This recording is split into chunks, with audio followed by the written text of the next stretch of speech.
El 26 de abril de 1986, a la 1:23 de la madrugada, los operarios de la central nuclear Vladimir Ilich Lenin, en Ucrania, perdían el control del reactor número 4.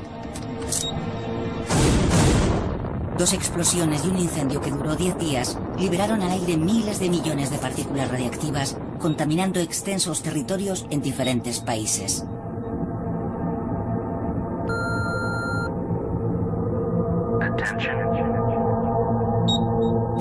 Se decretó un área de exclusión de unos 30 kilómetros alrededor de la central, donde quedaba prohibido cualquier asentamiento humano.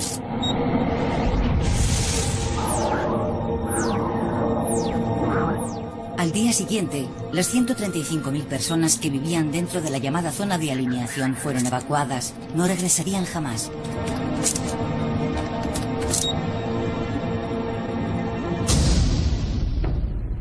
Los seres humanos huyeron de la zona de exclusión y dejaron a la fauna y flora salvajes abandonadas a su suerte. ¿Qué ha sido de la naturaleza después de todos estos años?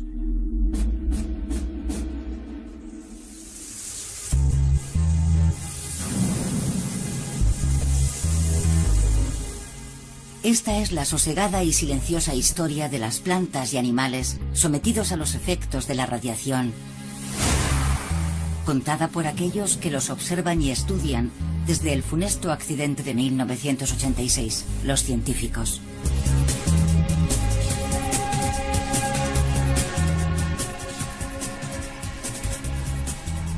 La liberación de aquellos miles de millones de átomos radiactivos, los radionucleidos, desencadenó en todos los organismos vivos, animales o vegetales, un combate que aún hoy se libra a nivel microscópico en lo más profundo de las células, en moléculas tan importantes como los cromosomas.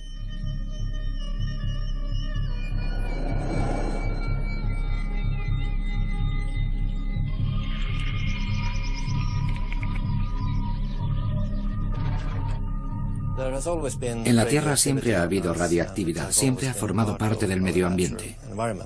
La naturaleza ha aprendido a convivir con ella y ha desarrollado mecanismos que sirven para reparar las consecuencias de la radiación. Pero cuando hablamos de Chernóbil, nada en nuestro mundo estaba preparado para un incremento tan brutal y repentino de la radiactividad. Tras el éxodo humano, se hizo la calma total. Nadie osaba aventurarse en el siniestro bosque, en la gran ciudad fantasma de Pripyat, ni en los desolados pueblos, donde el ejército, siguiendo órdenes del gobierno, arrasó con todo para disuadir a aquellos que pensaran regresar.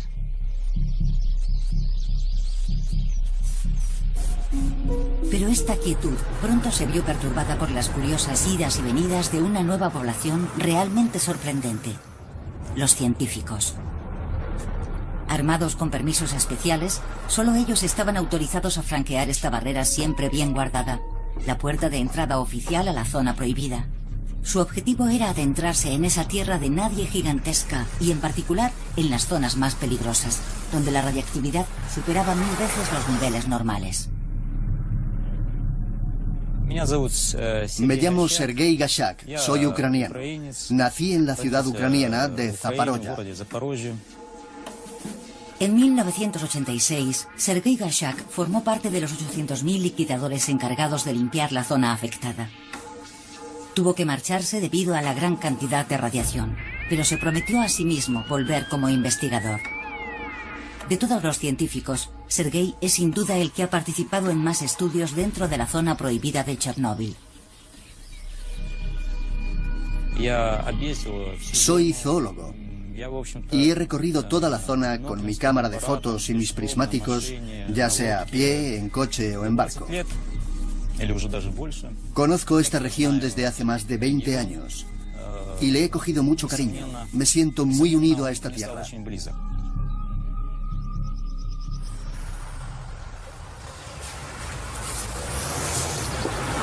Una contaminación de tal magnitud en un ecosistema tan grande era algo nunca visto hasta entonces. En este laboratorio a cielo abierto, los científicos han podido estudiar fenómenos realmente extraordinarios. Lo más sorprendente es que no parece que tengan miedo de la radiactividad.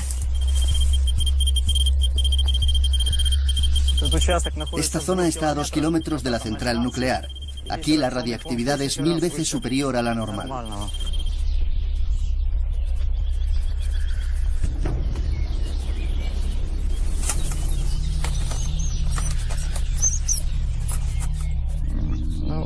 Aquí tenemos algo. Es un ratón.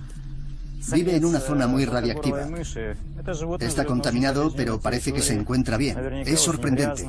Se le ve activo y fuerte. Noto cómo intenta escabullirse. Está dispuesto a luchar por su vida.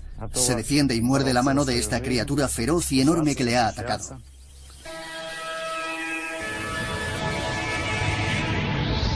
Más de 2 décadas después de la catástrofe, la naturaleza parece haber reclamado, y de una manera sorprendente, sus derechos sobre Chernóbil. La zona prohibida alberga muchas especies de animales salvajes, algunas de las cuales no vivían aquí antes del accidente. Además, se han instalado aquí bastantes osos, y es frecuente ver jabalíes, ciervos y corzos. Los pájaros anidan sobre el mismo sarcófago de hormigón que oculta el difunto reactor, donde la radiactividad es 1.000.000 de veces superior a la normal. Y a pesar de todo, y al igual que el ratón de Sergei Gashak, todos estos animales parecen gozar de buena salud. ¿Se habrá convertido la zona prohibida de Chernóbil en un paraíso para la fauna? ¿Y qué pasa con la vegetación? Es exuberante. Los árboles incluso crecen en las viviendas de protección oficial de la antigua ciudad de Pripyat. Poco a poco, pero sin descanso, el bosque está engullendo los vestigios de lo que fue en otra época una típica ciudad soviética. Los pueblos están sumergidos en una verdadera jungla. Al igual que con los animales, la radiación no parece tener efecto alguno sobre las plantas. ¿Se burla la naturaleza de la contaminación radiactiva? Sin embargo, el análisis de los ratones capturados por Sergei Gashak es preocupante. Estos pequeños roedores son de gran ayuda, no solo porque se atrapan fácilmente, sino porque desde que se produjo el accidente, se han sucedido ya más de 40 generaciones de estos pequeños mamíferos, de modo que nos pueden aportar una valiosa información sobre los efectos de la radiación a largo plazo. Se trata de un ratón joven sexualmente activo, goza de buena salud y es muy enérgico. A simple vista no se aprecia ninguna alteración. Sin embargo, debe de tener altos niveles de radiación porque proviene del bosque rojo. Vamos a medir su nivel de radiactividad. Sergei Gashak ha instalado dentro de su laboratorio ambulante un medidor de radiactividad. Con él puede calcular con precisión la radiactividad emitida por el cuerpo del ratón y así determinar si muestra valores anormales.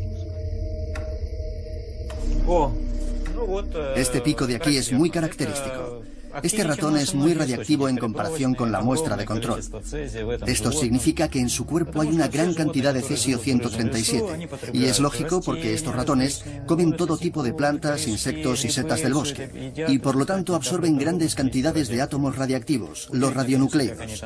Resulta increíble que sigan con sus vidas como si nada y que incluso se reproduzcan, como si gozaran de buena salud. De todas formas, lo sorprendente habría sido que no hubiéramos detectado ninguna contaminación.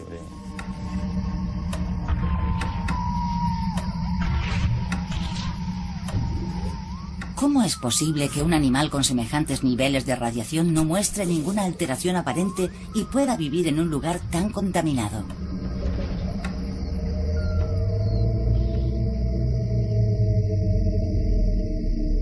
Para comprender cómo se ha llegado a esta paradójica situación, hay que remontarse a la época del accidente, y en particular al momento de la explosión del reactor número 4, la 1:23 del 26 de abril de 1986.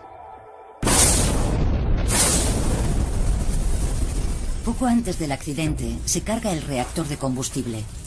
200 toneladas de óxido de uranio. Se produjo una explosión, no una explosión nuclear, sino térmica. El contenedor de hormigón saltó por los aires, el combustible se dispersó y las partículas cayeron al suelo como pelotas de petanca.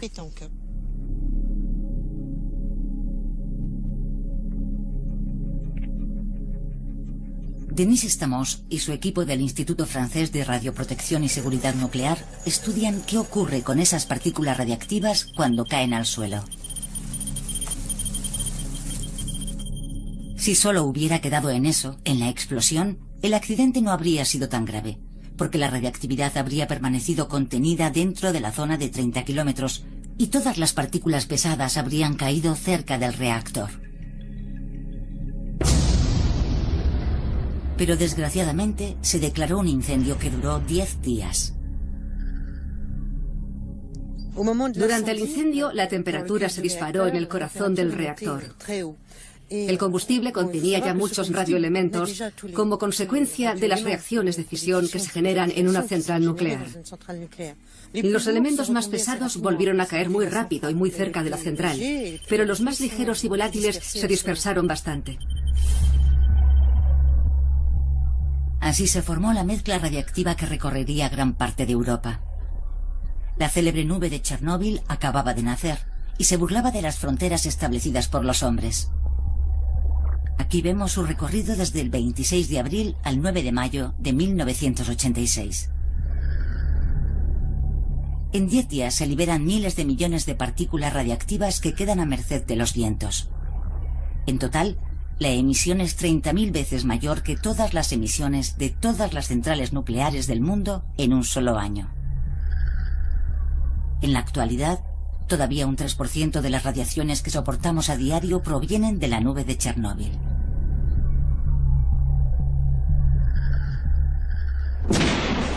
Pero es que además intervino la climatología, el viento viró, la mezcla radiactiva cambió de rumbo y cayó en forma de lluvia, es decir, los elementos volvieron al suelo, dejando manchas de contaminación. En otros lugares no llovió y los elementos no cayeron al suelo, así que la dispersión de la radiactividad siguió un patrón desigual, como de pétalos de flor o manchas de leopardo, un disparate total. Millares de mediciones han permitido dibujar un mapa del área contaminada y delimitar de forma más eficaz las fronteras de la zona prohibida. Las emisiones de la explosión y la lluvia de cenizas muestran variaciones brutales en el nivel de radioactividad. Se ha levantado una nueva valla, pero ahora quedan fuera regiones muy contaminadas, donde además sigue viviendo gente.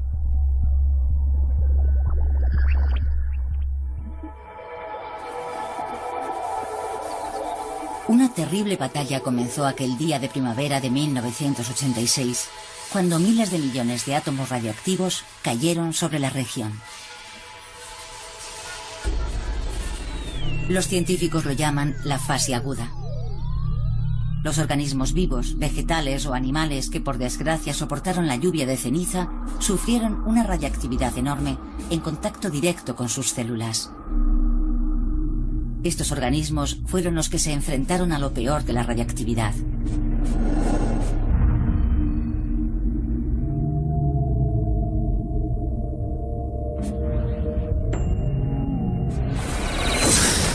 Los núcleos de los átomos radiactivos son muy inestables. Cuando se desintegran, liberan fotones.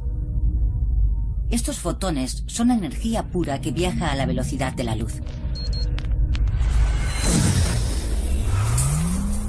Atraviesan la materia por millones y emiten una radiación invisible, los rayos gamma. Los fotones, al entrar en contacto con la materia, chocan con las moléculas y las rompen. Estos pedazos de moléculas, que los científicos llaman radicales libres, quedan a la deriva y son también muy tóxicos, pues destruyen a su vez más moléculas.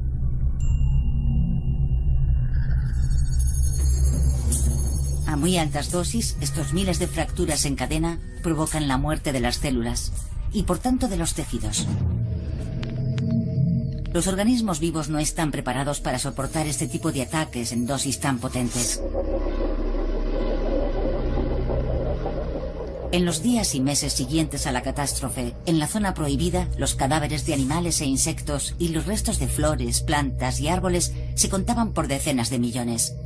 Eso sin hablar de la debacle de microorganismos y bacterias.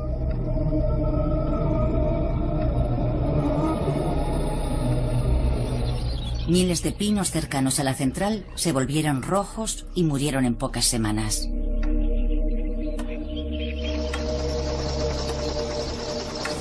Los científicos llamaron a este siniestro bosque el bosque rojo.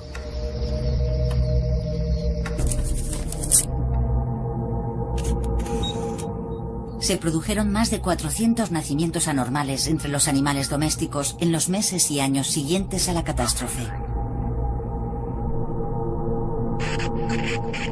Pero debido a la dispersión desigual de la contaminación, había zonas casi indemnes que lindaban con otras devastadas por la contaminación donde no quedó ni un solo animal.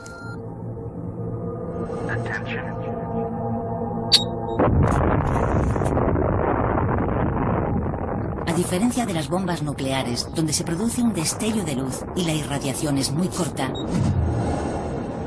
aquí los radionucleidos continúan emitiendo radiaciones porque todavía no se han desintegrado para convertirse en átomos estables.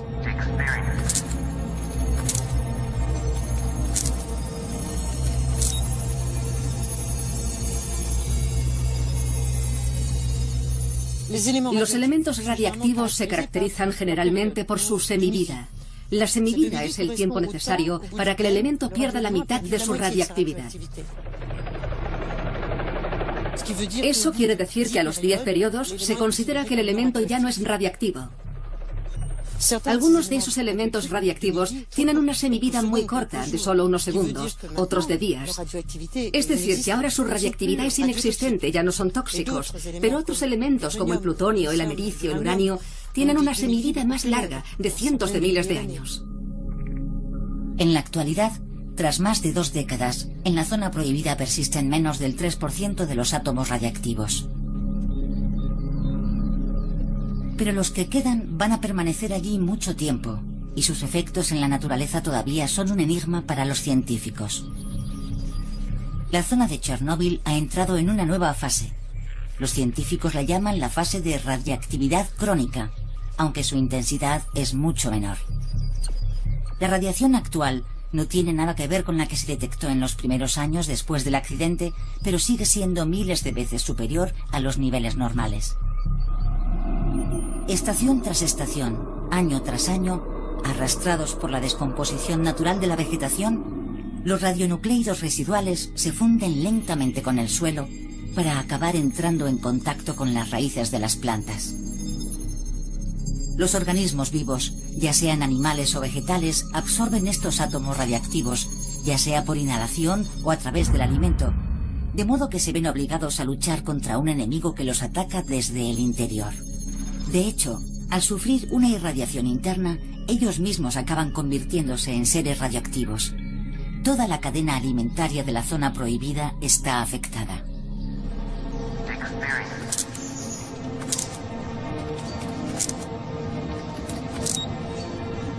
Este huerto está situado en el centro de la ciudad de Chernóbil, a 18 kilómetros de la central, en una zona muy contaminada por la catástrofe.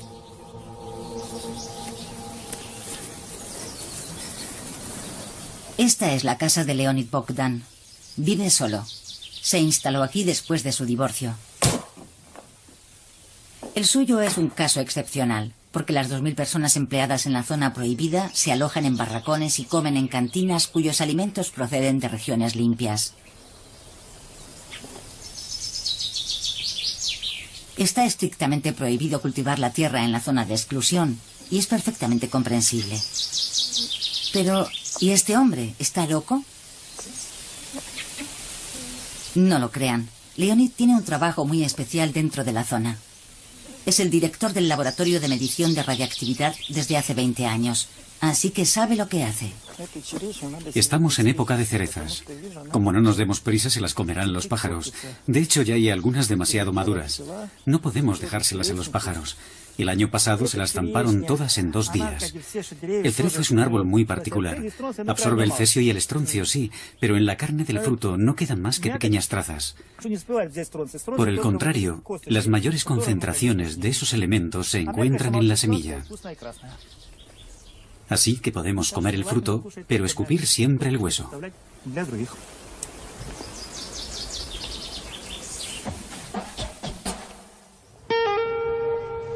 Todas las mañanas, Leonid atraviesa el centro de la ciudad para acudir a su laboratorio instalado en una antigua guardería. Tras analizar miles de plantas de la zona, los científicos han comenzado a descifrar poco a poco el curioso comportamiento del cesio 137 y el estroncio 90. Ahora saben que estos dos átomos radiactivos se infiltran en los tejidos vivos de una forma bastante sorprendente, mediante engaños. Buenos días. Buenos días. ¿Qué es lo que tenemos hoy? Hojas de abedul. Estas muestras proceden del bosque rojo. No tengo más que molerlas y ya está.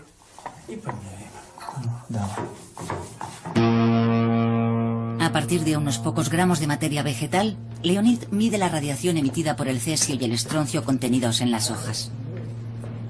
Cada uno de estos elementos tiene propiedades específicas de frecuencia y potencia. El abedul absorbe una gran cantidad de cesio y estroncio por una razón muy simple. Este árbol tiene grandes necesidades de potasio y de calcio. El estroncio se parece al calcio y el cesio se parece al potasio. En sus hojas, el calcio se ve reemplazado por el estroncio y el potasio por el cesio. Como hay enormes cantidades de estos dos elementos en el bosque rojo, las plantas los absorben. El combate de la naturaleza contra estos dos invasores está amañado desde el principio. Los organismos vivos no tienen modo de distinguir el potasio y el calcio del cesio y el estroncio, porque desde que el mundo es mundo, jamás se han topado con estos dos elementos. Son una invención del hombre moderno. Todas las plantas necesitan calcio y potasio. Pero las cantidades varían según la especie. Cada planta tiene unas necesidades específicas. Por eso absorben los elementos de forma diferente. Yo como verduras y frutas de mi huerto. Desde que comencé a trabajar en este laboratorio, he analizado uno a uno todos los productos que he cultivado. Hacedera, patatas, coles, rábanos, cebollas, tomates y pepinos. Y he llegado a conclusiones muy concretas. Por eso hay frutas y verduras que ya no cultivo en mi huerto, como el rábano, la hacedera y las grosellas.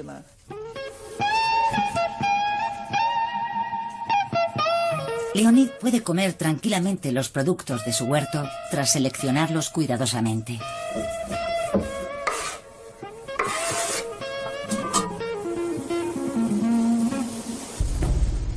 La situación es muy distinta en el caso de la fauna salvaje de la zona prohibida, que ingiere despreocupadamente todos los días millares de átomos de cesio y estroncio.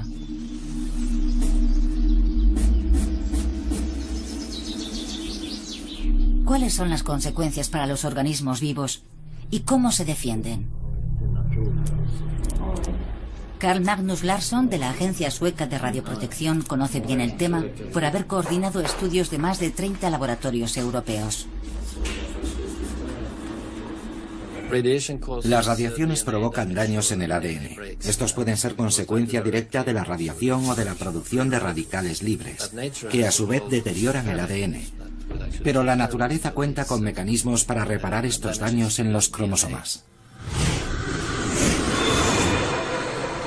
Uno de los principales sistemas de reparación se basa en el hecho de que los cromosomas están formados por dos hebras casi idénticas en forma de doble hélice. Una sirve de modelo para recomponer a la que haya resultado dañada. Un mecanismo celular es el encargado de completar los elementos que faltan, mientras compara las dos hebras gen a gen. Cuando detecta la falta de un pedazo de cromosoma, se repara.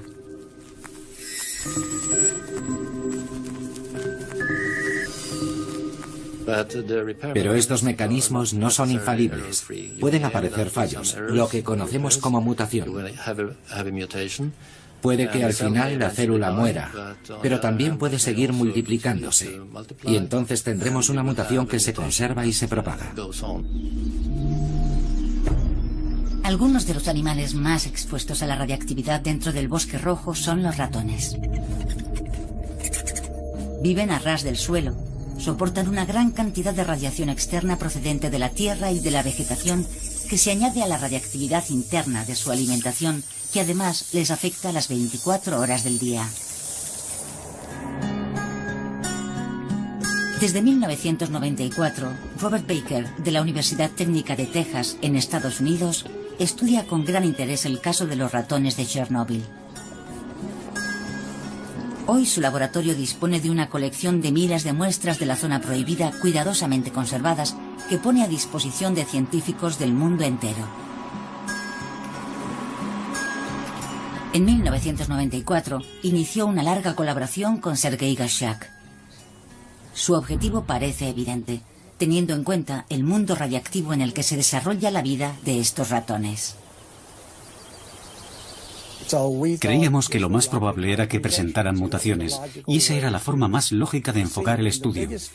El mayor temor de los humanos, lo que más miedo nos da de los accidentes como el de Chernóbil, es que la radiación nos provoque un cáncer, o aún peor, que nuestros hijos nazcan con algún defecto o malformación. Por eso, para comprender todo esto, comenzamos a buscar mutaciones. La primera tarea consistía en capturar a un gran número de ratones para que los resultados obtenidos fueran estadísticamente fiables.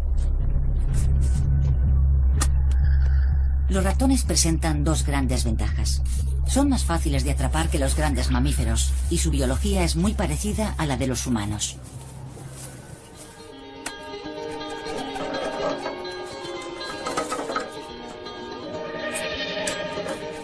La segunda parte de este estudio se desarrolla en Slabutich, en el laboratorio de radioecología de Sergei Gashak, creado en 1999 con el objetivo de estudiar los efectos de las radiaciones en el medio ambiente.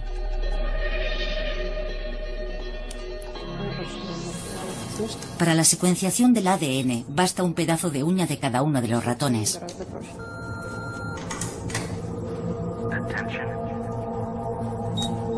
Después, las muestras se meten en un tubo de ensayo y se envían a Texas, al laboratorio donde trabaja Robert Baker.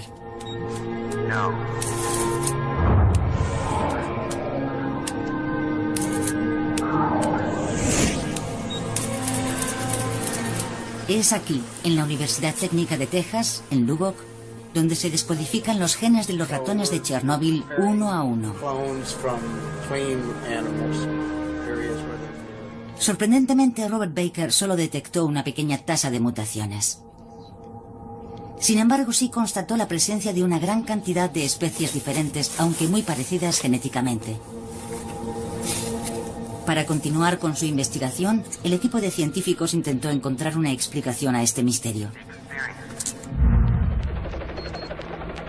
Durante el periodo de enorme radiactividad, justo después del accidente, hubo zonas que quedaron totalmente vacías, deshabitadas, sin un solo animal. Enormes espacios desprovistos de vida.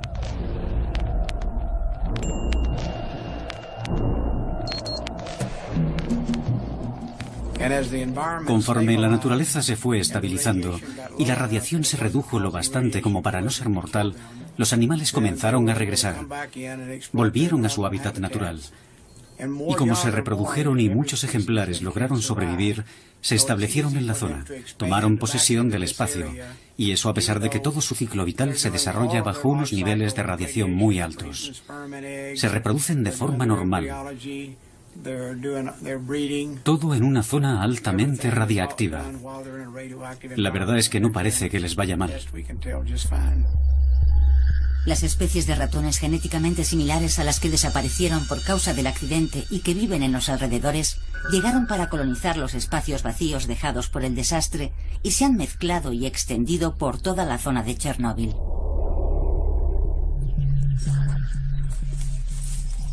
Esta situación quizás se haya repetido en muchas otras especies dentro de la misma área. Es posible que animales procedentes de otras zonas que no han estado expuestos a la radiación hayan repoblado poco a poco las zonas libres, trayendo consigo sus variaciones genéticas naturales. Si no parece que los ratones tengan ninguna patología, ¿qué ocurre con sus órganos internos? ¿Están indemnes? Los estudios de laboratorio nos revelan las formidables estrategias de defensa de estos animalitos frente a las radiaciones. Las anomalías, las aberraciones y las patologías son evidentes, y observamos lo mismo en otros tejidos como en el tiroides. No hay duda de que los organismos de los animales que viven en condiciones de alta radiactividad sufren estrés, y que los sistemas biológicos que compensan los daños trabajan al máximo. Pero también es necesario resaltar que los organismos poseen suficientes mecanismos de defensa para compensar los daños, permitiendo la supervivencia del animal en estas duras condiciones. ¿Cómo se puede evaluar el estado de salud de toda esta fauna sometida a la radiactividad? Los ratones se mueven poco durante su vida y son fáciles de estudiar. Pero ¿qué hacer con los grandes mamíferos que cubren enormes distancias? Están ahí, eso es un hecho, aunque se desconoce su número, ya que no se ha realizado ningún censo. No hay dinero. Parecen gozar de buena salud, aunque es posible que no veamos a los más débiles porque enseguida son devorados por los depredadores.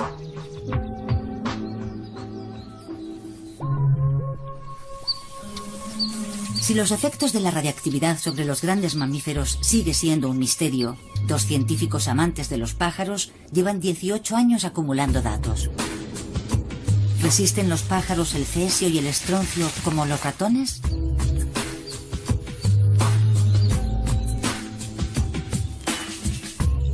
Desde 1991, Anders Möller, investigador del Centro Nacional de Investigaciones Científicas en París, y Tim Mousseau, de la Universidad de Carolina del Sur, en Estados Unidos, cuentan todos los años los pájaros de Chernóbil según unas estrictas reglas ornitológicas. Su objetivo principal es saber si hay diferencias entre las zonas muy contaminadas como el Bosque Rojo y las menos contaminadas. Diferencias que podrían establecer una relación directa entre la presencia o no de pájaros y el nivel de radiactividad.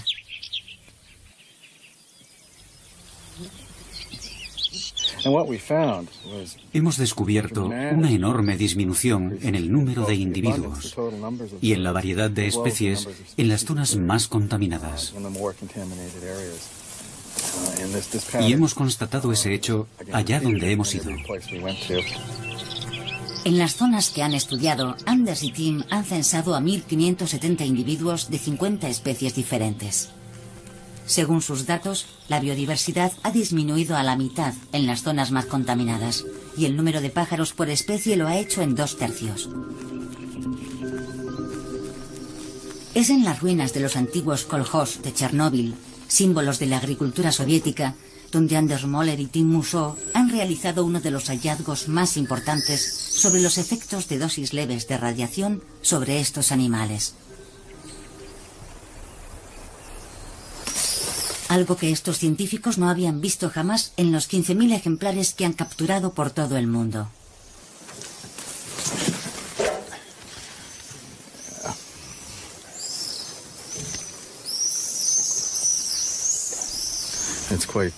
El número de anormalidades es asombroso. En lo que concierne a las golondrinas que hemos estudiado, hemos observado tumores en las patas, en el cuello, en los ojos. Aquí hay algo extraño. Hoy, por ejemplo, hemos encontrado un huevo enano. Un huevo que tiene quizá el 25% del tamaño normal. Esto no se ha visto nunca en ninguna otra población. Y cuando vas sumando todas estas anomalías, como hemos hecho durante los últimos años, descubres que hay quizá 14 o 15 tipos distintos de anormalidades, 10 de las cuales no se han visto nunca en ningún otro lugar del mundo.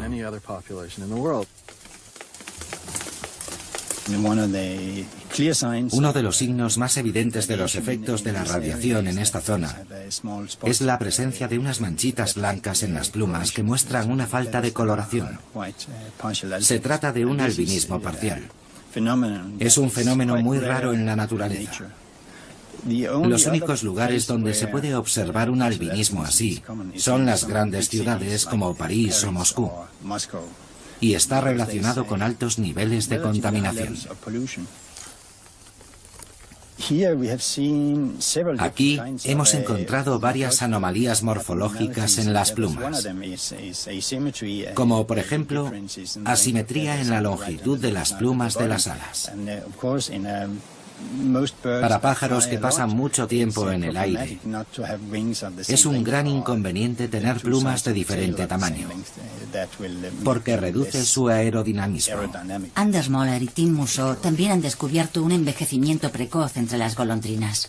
Además, su tasa de supervivencia de un año para otro es solo del 30%, mientras que la esperanza de vida de un ejemplar normal es de 14 meses. Pero lo más grave es lo que han descubierto en las muestras de esperma. He observado que hasta un 50% de los espermatozoides presentan una morfología anormal. Esto sí que es muy negativo para los pájaros, porque este tipo de esperma no suele ser válido. La mayor parte de los pájaros que se han instalado en la zona, y en particular las golondrinas, han emigrado aquí. No son originarias de esta región. Eso, combinado con la baja tasa de supervivencia en muchos lugares, nos lleva a pensar que la población de pájaros se mantiene únicamente por la continua llegada de nuevos individuos procedentes de otros lugares. Las golondrinas, diezmadas por las radiaciones, dejan así espacio a nuevos refuerzos que a su vez acabarán muriendo. Chernóbil, convertido por culpa del hombre en uno de los mayores santuarios naturales de Europa, ¿será en realidad una trampa? ¿Un inmenso pozo para la biodiversidad en el que vienen a morir pájaros procedentes de otras regiones? En 2007, Anders Möller y Tim Mousseau, tras analizar cientos de muestras, por fin descubrieron la posible razón de esta deficiente respuesta de las golondrinas a la radiación.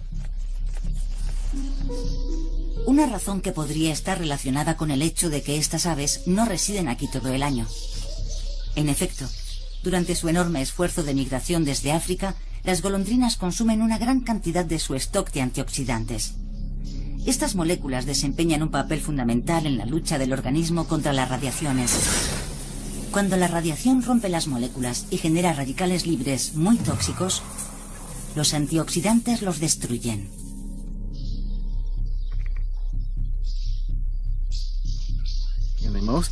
En los lugares más contaminados, la cantidad de antioxidantes de las golondrinas es terriblemente bajo, mucho más que en las zonas menos contaminadas, lo que nos lleva a pensar que quizá estas moléculas se usan para luchar contra las radiaciones ionizantes, que se sabe generan radicales libres que a su vez dañan el ADN y provocan mutaciones.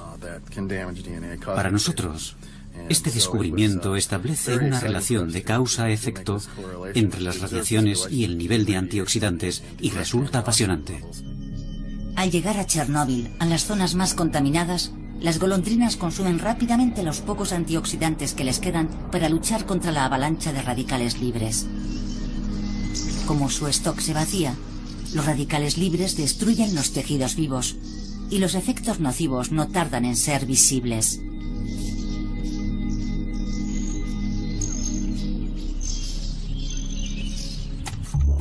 Entonces, ¿cuál es el mecanismo que permite a los ratones no mostrar ningún signo similar?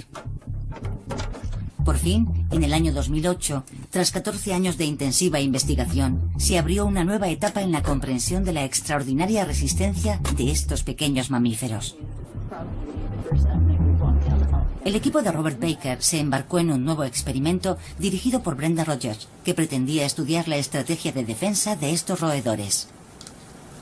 Al comienzo de nuestros experimentos en la zona de exclusión, esperábamos observar mutaciones, como deformidades, por ejemplo. Pero no vimos nada de eso. Nos enfrentábamos a un gran misterio. Y los organismos vivos no parecían sufrir las consecuencias negativas de la radiación. Entonces comenzamos a buscar una explicación. La razón por la cual aquí la vida prolifera. Empezamos a preguntarnos si la exposición a las radiaciones quizá pudiera estar provocando alguna adaptación beneficiosa para los animales. El equipo de Brenda Rogers llevó unos ratones blancos de laboratorio totalmente inhabituados a la radiación al bosque rojo y los dejó allí durante 45 días. Después hicieron lo mismo con otro grupo, pero a estos ratones los instalaron en una zona libre de contaminación para comparar los resultados. Todos los días, los ratones del bosque recibían una cantidad de rayos gamma que, a pesar de ser 1000 veces superior a lo normal, está considerada por los científicos como una dosis leve.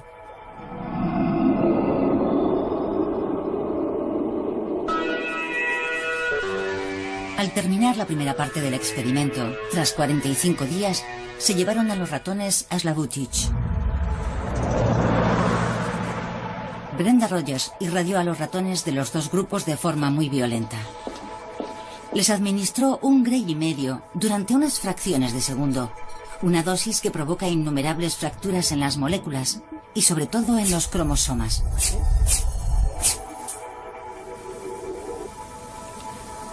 ¿Resistirán mejor los ratones que recibieron la dosis leve en el bosque?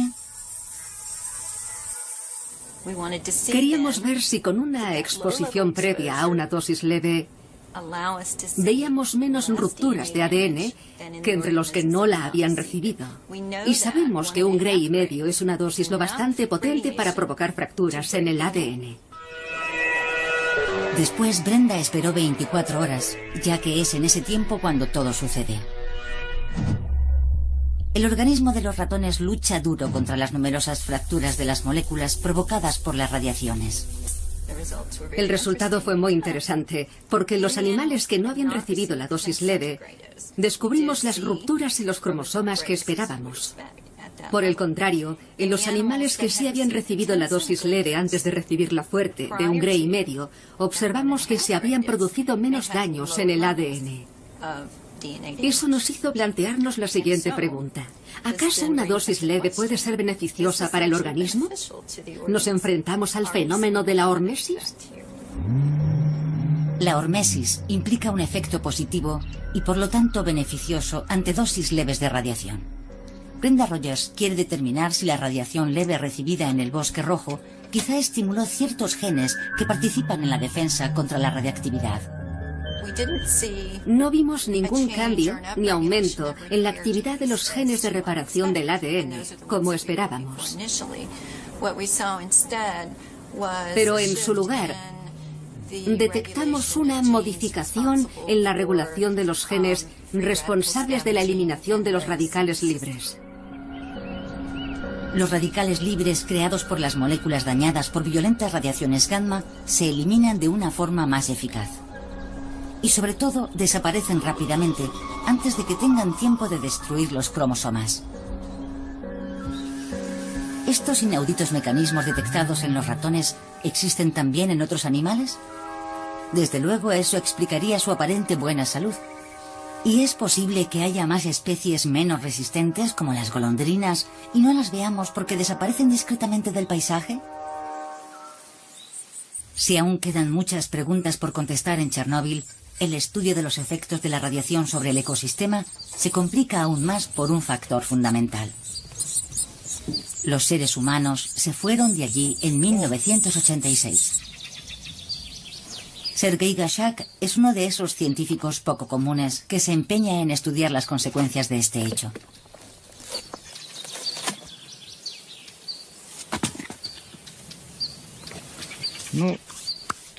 Esto, por ejemplo, no se solía ver antes del accidente, simplemente porque los agentes forestales solo dejaban en pie los árboles sanos. Eliminaban todos los árboles enfermos o muertos que podían convertirse en una fuente de enfermedades, de infecciones, de micosis y otras afecciones parasitarias para los árboles vecinos. Pero tampoco hay que olvidar que los árboles enfermos o muertos son muy normales en un ecosistema forestal de la misma forma que los árboles sanos. Y además son elementos en los que nace la vida. También son fuente de alimento para toda una fauna específica. Después del accidente, el número de árboles enfermos o muertos se disparó, lo que quizá explique el gran aumento de la biodiversidad dentro del bosque. Eso favorece, por ejemplo, la aparición de murciélagos y de insectos, además de pájaros y mamíferos que viven dentro de los troncos huecos. Antes del accidente, los agentes forestales se encargaban de esparcir enormes cantidades de productos químicos en estos bosques plantados por orden de Khrushchev en los años 40. Pero de la misma forma, los inmensos campos dedicados a los cultivos de cereales fueron tratados con abonos, pesticidas y fungicidas. Toda la zona estaba sometida a una fuerte polución química que se detuvo por completo en mayo de 1986.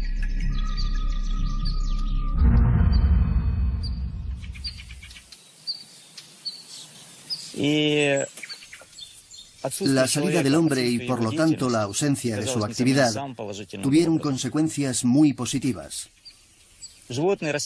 Los animales y las plantas, todas estas tierras y los grandes espacios, comenzaron a desarrollarse independientemente del ser humano, siguiendo leyes naturales. Y esto acabó convirtiéndose en una región rica, con una biodiversidad que no existía cuando el hombre estaba aquí. Osos, lobos, castores y cisnes cantores reaparecieron en la zona prohibida. La multitud de recién llegados en la zona de exclusión tiene una consecuencia muy natural: el aumento de la población de los depredadores, y en particular de los grandes carnívoros.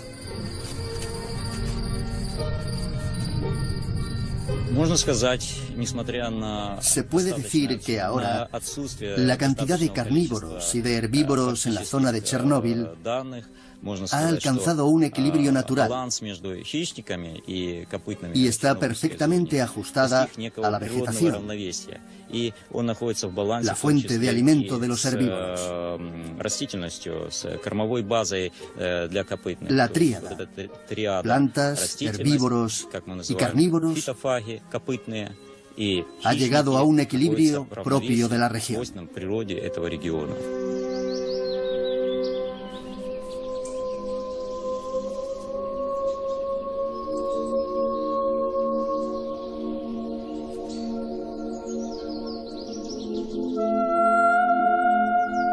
En esta zona inmensa de Chernóbil, la naturaleza parece haber reclamado sus derechos sobre el escenario de una tragedia que trastocó el destino de cientos de miles de seres humanos. Pero si la adaptación de la naturaleza es un hecho, esta se ha producido a costa de grandes pérdidas, sobre todo durante los primeros años que siguieron a la catástrofe. Semejantes sacrificios serían inasumibles para la especie humana. Pero, ¿qué ocurrirá a largo plazo? Fue una tragedia inmensa para la gente. Ahora los científicos disponemos de un tesoro que nos permite estudiar los efectos de la radiación. Solo conocemos una pequeña parte de la historia, un porcentaje diminuto. Hemos aprendido mucho, pero ahora debemos comprender por qué vemos lo que vemos.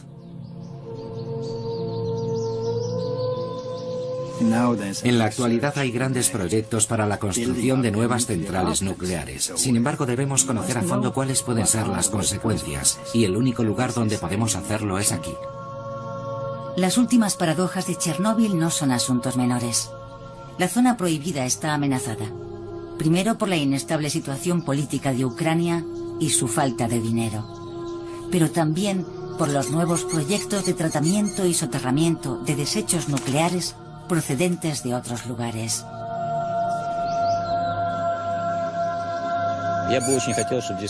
Me gustaría mucho que se creara aquí una reserva natural con el objetivo de proteger la naturaleza. También que hubiera equipos de investigación permanentes, una base científica que garantizara esa protección. Ese es mi sueño.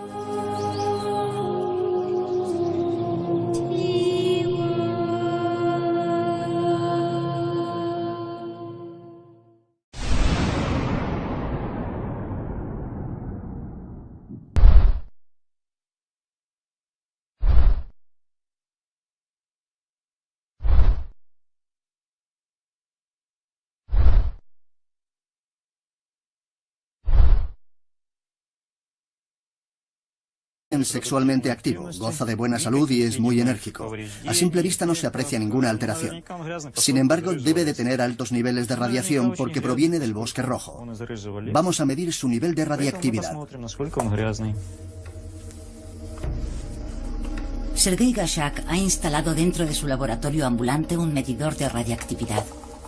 Con él puede calcular con precisión la radiactividad emitida por el cuerpo del ratón y así determinar si muestra valores anormales.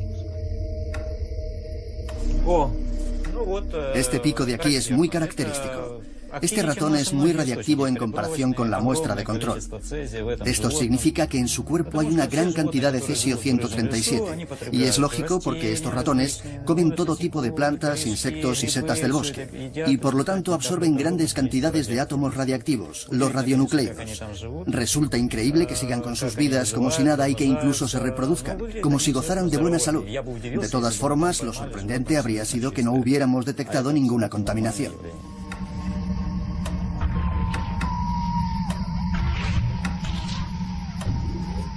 ¿Cómo es posible que un animal con semejantes niveles de radiación no muestre ninguna alteración aparente y pueda vivir en un lugar tan contaminado?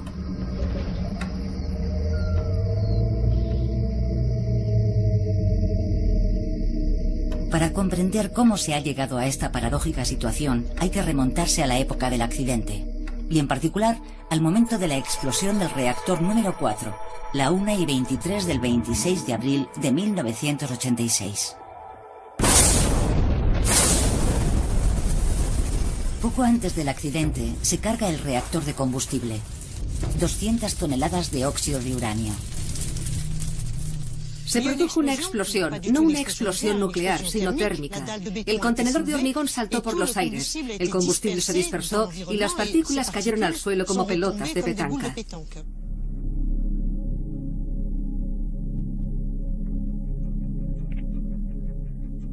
Denis Stamos y su equipo del Instituto Francés de Radioprotección y Seguridad Nuclear estudian qué ocurre con esas partículas radiactivas cuando caen al suelo.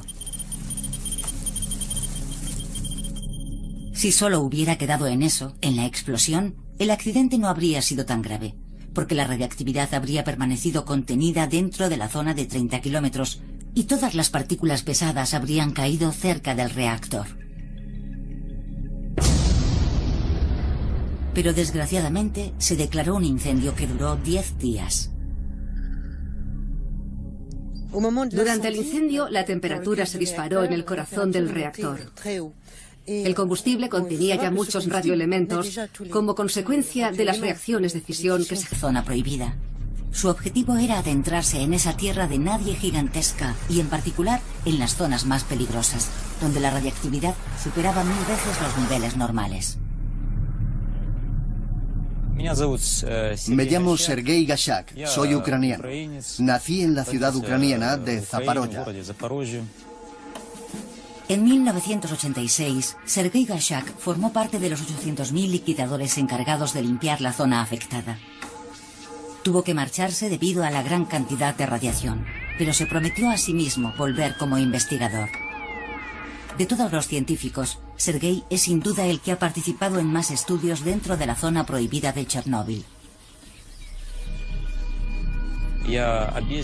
Soy zoólogo y he recorrido toda la zona con mi cámara de fotos y mis prismáticos, ya sea a pie, en coche o en barco. Conozco esta región desde hace más de 20 años y le he cogido mucho cariño. Me siento muy unido a esta tierra.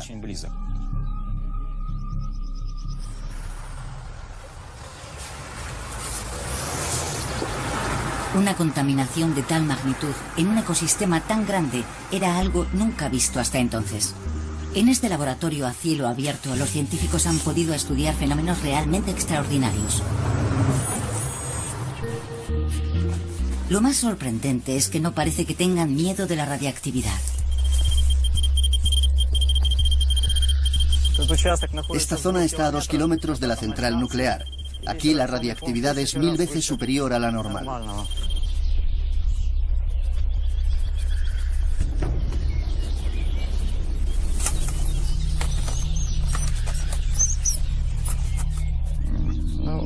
Aquí tenemos algo. Es un ratón. Vive en una zona muy radiactiva. Está contaminado, pero parece que se encuentra bien. Es sorprendente. Se le ve activo y fuerte. Noto cómo intenta escabullirse. Está dispuesto a luchar por su vida. Se defiende y muerde la mano de esta criatura feroz y enorme que le ha atacado.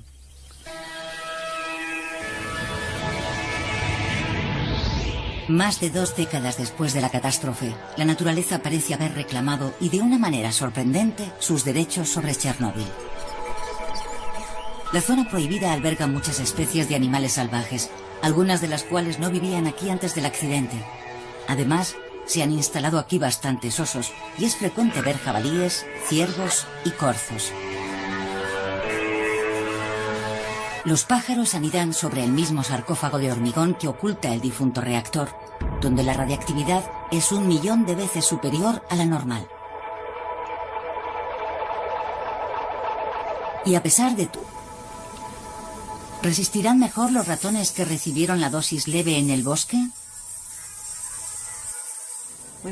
Queríamos ver si con una exposición previa a una dosis leve veíamos menos rupturas de ADN que entre los que no la habían recibido. Y sabemos que 1,5 gramos es una dosis lo bastante potente para provocar fracturas en el ADN. Después Brenda esperó 24 horas, ya que es en ese tiempo cuando todo sucede. El organismo de los ratones lucha duro contra las numerosas fracturas de las moléculas provocadas por las radiaciones. El resultado fue muy interesante, porque en los animales que no habían recibido la dosis leve, descubrimos las rupturas en los cromosomas que esperábamos. Por el contrario, en los animales que sí habían recibido la dosis leve antes de recibir la fuerte, de 1,5 gramos, observamos que se habían producido menos daños en el ADN. Eso nos hizo plantearnos la siguiente pregunta. ¿Acaso una dosis leve puede ser beneficiosa para el organismo? ¿Nos enfrentamos al fenómeno de la hormesis? La hormesis implica un efecto positivo y por lo tanto beneficioso ante dosis leves de radiación. Brenda Rogers quiere determinar si la radiación leve recibida en el bosque rojo quizá estimuló ciertos genes que participan en la defensa contra la radiactividad. No vimos ningún cambio ni aumento en la actividad de los genes de reparación del ADN, como esperábamos. Pero en su lugar, detectamos una modificación en la regulación de los genes responsables de la eliminación de los radicales libres. Los radicales libres creados por las moléculas dañadas por violentas radiaciones gamma se eliminan de una forma más eficaz. Y sobre todo desaparecen rápidamente antes de que tengan tiempo de destruir los cromosomas. ¿Estos inauditos mecanismos detectados en los ratones existen también en otros animales? Desde luego eso explicaría su aparente buena salud. ¿Y es posible que haya más especies menos resistentes como las golondrinas y no las veamos porque desaparecen discretamente del paisaje? Si aún quedan muchas preguntas por contestar en Chernóbil, el estudio de los efectos de la radiación sobre el ecosistema se complica aún más por un factor fundamental. Los seres humanos se fueron de allí en 1986. Sergei Gashak es uno de esos científicos poco comunes que se empeña en estudiar las consecuencias de este hecho.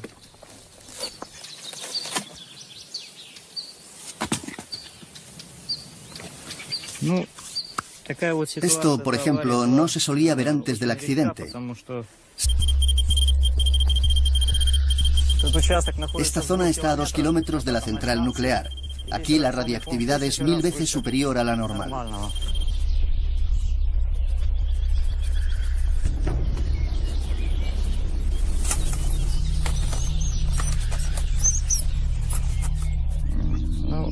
Aquí tenemos algo. Es un ratón. Vive en una zona muy radiactiva. Está contaminado, pero parece que se encuentra bien. Es sorprendente. Se le ve activo y fuerte. Noto cómo intenta escabullirse. Está dispuesto a luchar por su vida. Se defiende y muerde la mano de esta criatura feroz y enorme que le ha atacado.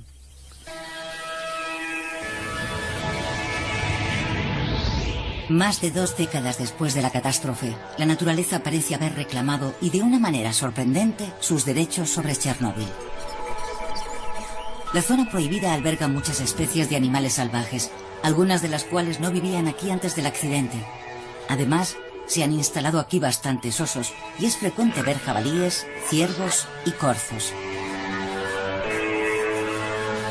Los pájaros anidan sobre el mismo sarcófago de hormigón que oculta el difunto reactor, donde la radiactividad es 1.000.000 de veces superior a la normal. Y a pesar de todo, y al igual que el ratón de Sergei Gashak, todos estos animales parecen gozar de buena salud.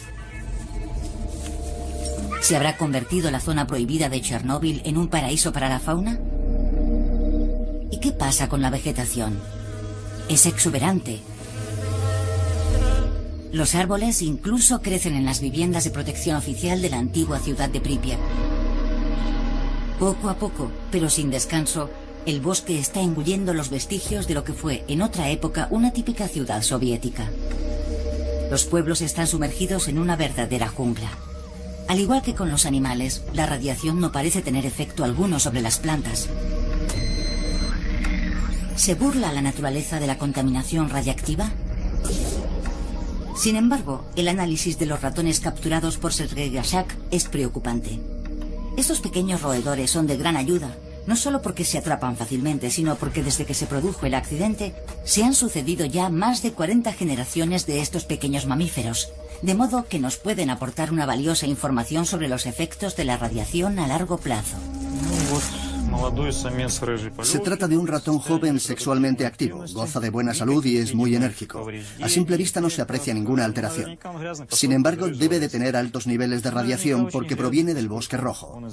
Vamos a medir su nivel de radiactividad. Sergei Gashak ha instalado dentro de su laboratorio ambulante, a partir de unos pocos gramos de materia vegetal, Leonid mide la radiación emitida por el cesio y el estroncio contenidos en las hojas. Cada uno de estos elementos tiene propiedades específicas de frecuencia y potencia. El abedulo absorbe una gran cantidad de cesio y estroncio por una razón muy simple. Este árbol tiene grandes necesidades de potasio y de calcio. El estroncio se parece al calcio y el cesio se parece al potasio. En sus hojas, el calcio se ve reemplazado por el estroncio y el potasio por el cesio. Como hay enormes cantidades de estos dos elementos en el bosque rojo, las plantas los absorben. El combate de la naturaleza contra estos dos invasores está amañado desde el principio. Los organismos vivos no tienen modo de distinguir el potasio y el calcio del cesio y el estroncio, porque desde que el mundo es mundo, jamás se han topado con estos dos elementos. Son una invención del hombre moderno. Todas las plantas necesitan calcio y potasio, pero las cantidades varían según la especie. Cada planta tiene unas necesidades específicas. Por eso absorben los elementos de forma diferente. Yo como verduras y frutas de mi huerto. Desde que comencé a trabajar en este laboratorio, he analizado uno a uno todos los productos que he cultivado. Hacedera, patatas, coles, rábanos, cebollas, tomates y pepinos. Y he llegado a conclusiones muy concretas. Por eso hay frutas y verduras que ya no cultivo en mi huerto, como el rábano, la hacedera y las grosellas.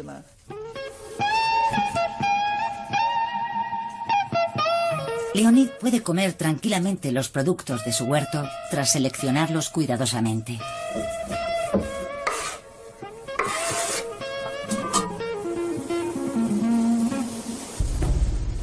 La situación es muy distinta en el caso de la fauna salvaje de la zona prohibida, que ingiere despreocupadamente todos los días millares de átomos de cesio y estroncio.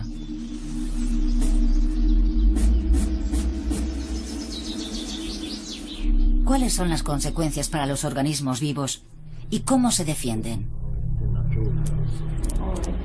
Carl Magnus Larsson, de la Agencia Sueca de Radioprotección, conoce bien el tema por haber coordinado estudios de más de 30 laboratorios europeos. Las radiaciones provocan daños en el ADN. Estos pueden ser consecuencia directa de la radiación, lo que quizá explique el gran aumento de la biodiversidad dentro del bosque. Eso favorece, por ejemplo, la aparición de murciélagos y de insectos, además de pájaros y mamíferos que viven dentro de los troncos huecos. Antes del accidente, los agentes forestales se encargaban de esparcir enormes cantidades de productos químicos en estos bosques, plantados por orden de Khrushchev en los años 40. Pero de la misma forma, los inmensos campos dedicados a los cultivos de cereales fueron tratados con abonos, pesticidas y fungicidas. Toda la zona estaba sometida a una fuerte polución química que se detuvo por completo en mayo de 1986.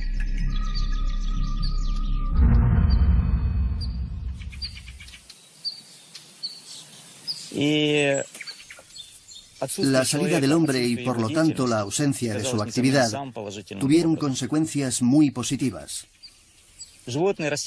Los animales y las plantas, todas estas tierras y los grandes espacios, comenzaron a desarrollarse independientemente del ser humano, siguiendo leyes naturales. Y esto acabó convirtiéndose en una región rica, con una biodiversidad que no existía cuando el hombre estaba aquí. Osos, lobos, castores y cisnes cantores reaparecieron en la zona prohibida.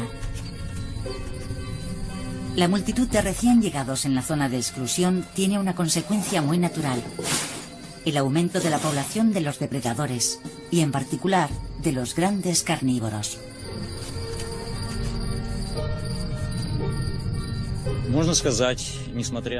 Se puede decir que ahora la cantidad de carnívoros y de herbívoros en la zona de Chernóbil ha alcanzado un equilibrio natural y está perfectamente ajustada a la vegetación,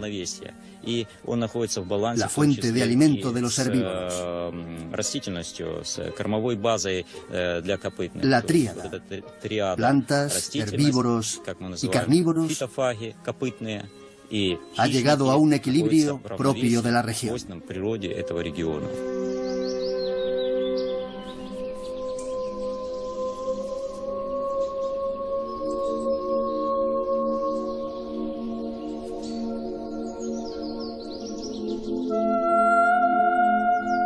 En esta zona inmensa de Chernóbil, la naturaleza parece haber reclamado sus derechos sobre el escenario de una tragedia que trastocó el destino de cientos de miles de seres humanos.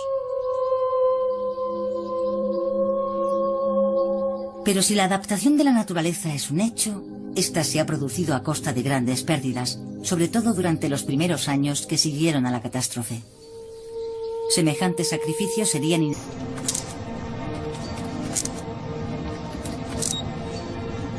Este huerto está situado en el centro de la ciudad de Chernóbil, a 18 kilómetros de la central, en una zona muy contaminada por la catástrofe.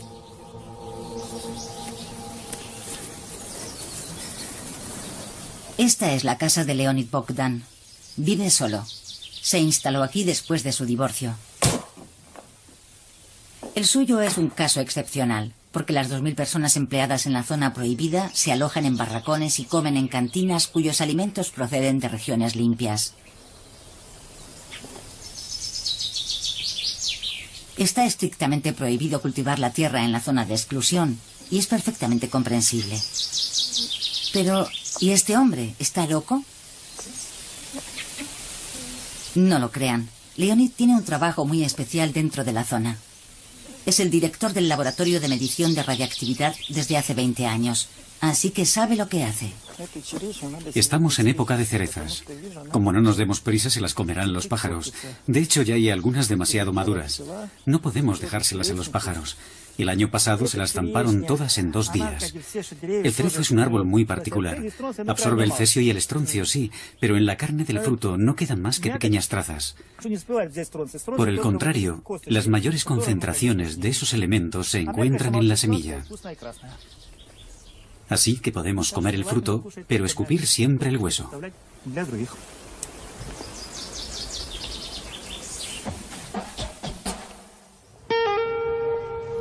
Todas las mañanas, Leonid atraviesa el centro de la ciudad para acudir a su laboratorio instalado en una antigua guardería. Tras analizar miles de plantas de la zona, los científicos han comenzado a descifrar poco a poco el curioso comportamiento del cesio 137 y el estroncio 90. Ahora saben que estos dos átomos radiactivos se infiltran en los tejidos vivos de una forma bastante sorprendente, mediante engaños. Buenos días. Buenos días. ¿Qué es lo que tenemos hoy? Hojas de abedul. Estas muestras proceden del bosque rojo. No tengo más que molerlas y ya está.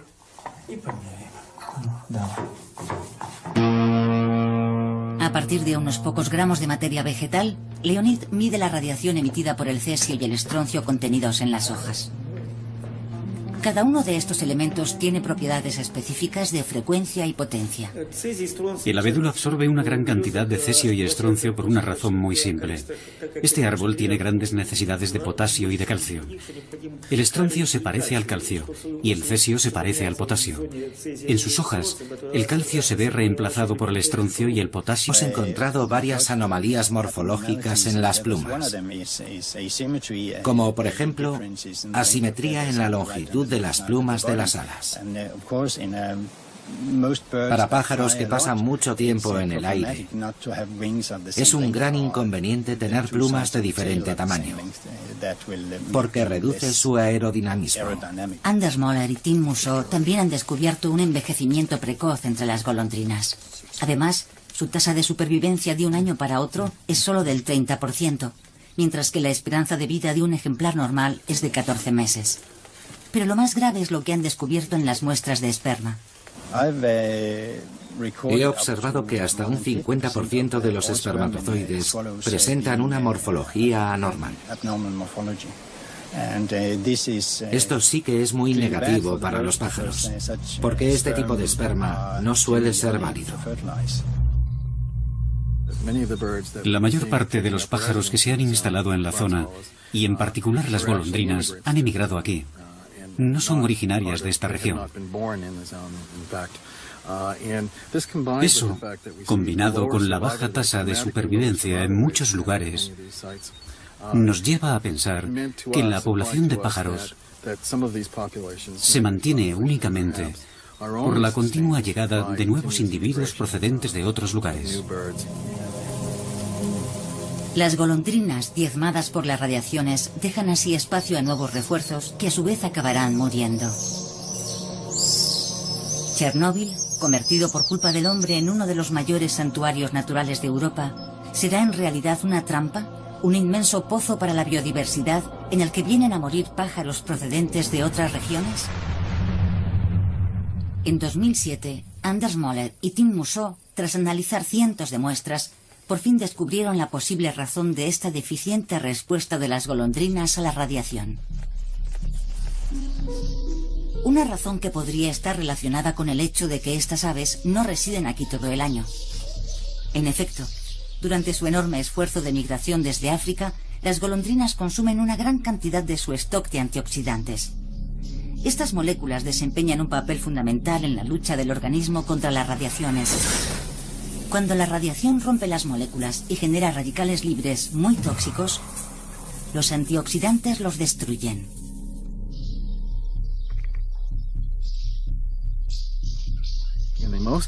En los lugares más contaminados, la cantidad de antioxidantes de las golondrinas es terriblemente bajo, mucho más que en las zonas menos contaminadas, lo que nos lleva a pensar que quizá estas moléculas se usan para luchar contra las radiaciones ionizantes, que se sabe generan radicales a las que desaparecieron por causa del accidente y que viven en los alrededores, llegaron para colonizar los espacios vacíos dejados por el desastre y se han mezclado y extendido por toda la zona de Chernóbil.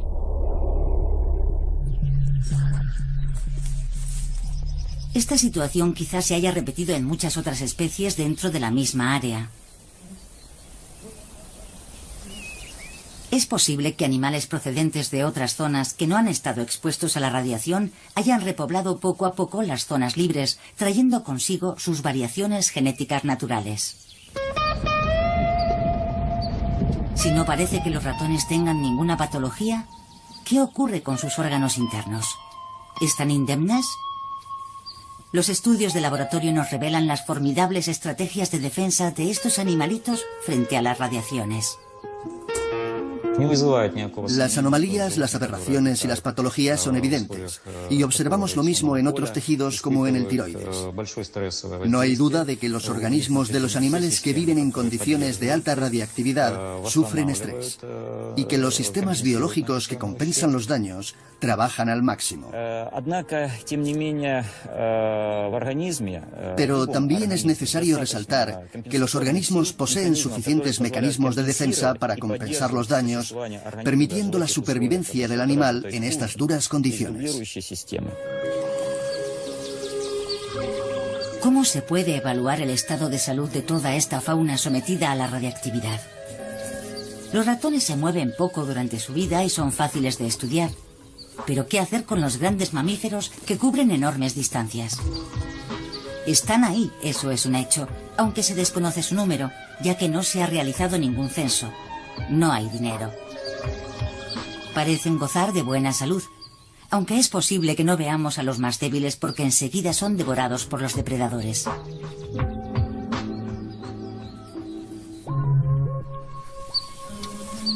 Si los efectos de la radiactividad sobre los grandes mamíferos sigue siendo un misterio, dos científicos amantes de los pájaros llevan 18 años acumulando datos.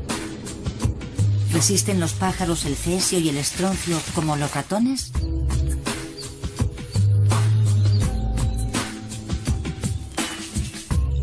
Desde 1991, Anders Möller, investigador del Centro Nacional de Investigaciones Científicas en París, y Tim Mousseau, de la Universidad de Carolina del Sur, en Estados Unidos, cuentan todos los años los pájaros de Chernóbil según unas estrictas reglas ornitológicas. Su objetivo principal es saber si hay diferencias entre las zonas muy contaminadas como el Bosque Rojo y las menos contaminadas. Diferencias que podrían establecer una contaminación de tal magnitud en un ecosistema tan grande era algo nunca visto hasta entonces. En este laboratorio a cielo abierto, los científicos han podido estudiar fenómenos realmente extraordinarios. Lo más sorprendente es que no parece que tengan miedo de la radiactividad. Esta zona está a 2 kilómetros de la central nuclear. Aquí la radiactividad es 1000 veces superior a la normal.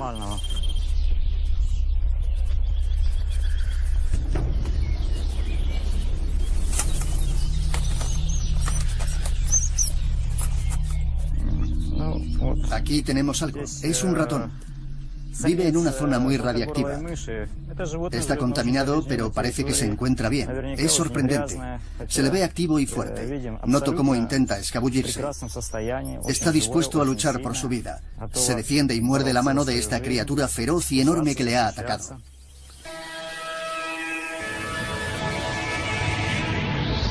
Más de 2 décadas después de la catástrofe, la naturaleza parece haber reclamado, y de una manera sorprendente, sus derechos sobre Chernóbil. La zona prohibida alberga muchas especies de animales salvajes, algunas de las cuales no vivían aquí antes del accidente. Además, se han instalado aquí bastantes osos, y es frecuente ver jabalíes, ciervos y corzos. Los pájaros anidan sobre el mismo sarcófago de hormigón que oculta el difunto reactor, donde la radiactividad es 1.000.000 de veces superior a la normal. Y a pesar de todo, y al igual que el ratón de Sergei Gashak, todos estos animales parecen gozar de buena salud. ¿Se habrá convertido la zona prohibida de Chernóbil en un paraíso para la fauna? ¿Y qué pasa con la vegetación? Es exuberante. Los árboles incluso crecen en las viviendas de protección oficial de la antigua ciudad de Pripyat. Poco a poco, pero sin descanso, el bosque está engullendo los vestigios de lo que fue en otra época una típica ciudad soviética. Los pueblos están sumergidos en una verdadera jungla. Al igual que con los animales, la radiación no parece tener efecto alguno sobre las plantas. ¿Se burla la naturaleza de la contaminación radiactiva? Sin embargo, el análisis de los ratones capturados por Sergei Gashak es preocupante. Estos pequeños roedores son de gran ayuda, No solo porque se atrapan fácilmente, sino porque desde que se produjo el accidente, se han sucedido ya más de 40 generaciones de estos pequeños mamíferos, de modo que nos pueden aportar una valiosa información sobre los efectos de la radiación a largo plazo. Se trata de un ratón joven. Al contrario, en los animales que sí habían recibido la dosis leve antes de recibir la fuerte, de 1,5 gramos, observamos que se habían producido menos daños en el ADN. Eso nos hizo plantearnos la siguiente pregunta. ¿Acaso una dosis leve puede ser beneficiosa para el organismo? ¿Nos enfrentamos al fenómeno de la hormesis? La hormesis implica un efecto positivo y por lo tanto beneficioso ante dosis leves de radiación. Brenda Rogers quiere determinar si la radiación leve recibida en el bosque rojo quizá estimuló ciertos genes que participan en la defensa contra la radiactividad. No vimos ningún cambio ni aumento en la actividad de los genes de reparación del ADN, como esperábamos. Pero en su lugar, detectamos una modificación en la regulación de los genes responsables de la eliminación de los radicales libres. Los radicales libres creados por las moléculas dañadas por violentas radiaciones gamma se eliminan de una forma más eficaz. Y sobre todo desaparecen rápidamente antes de que tengan tiempo de destruir los cromosomas. ¿Estos inauditos mecanismos detectados en los ratones existen también en otros animales? Desde luego eso explicaría su aparente buena salud. ¿Y es posible que haya más especies menos resistentes como las golondrinas y no las veamos porque desaparecen discretamente del paisaje? Si aún quedan muchas preguntas por contestar en Chernóbil, el estudio de los efectos de la radiación sobre el ecosistema se complica aún más por un factor fundamental. Los seres humanos se fueron de allí en 1986. Sergei Gashak es uno de esos científicos poco comunes que se empeña en estudiar las consecuencias de este hecho.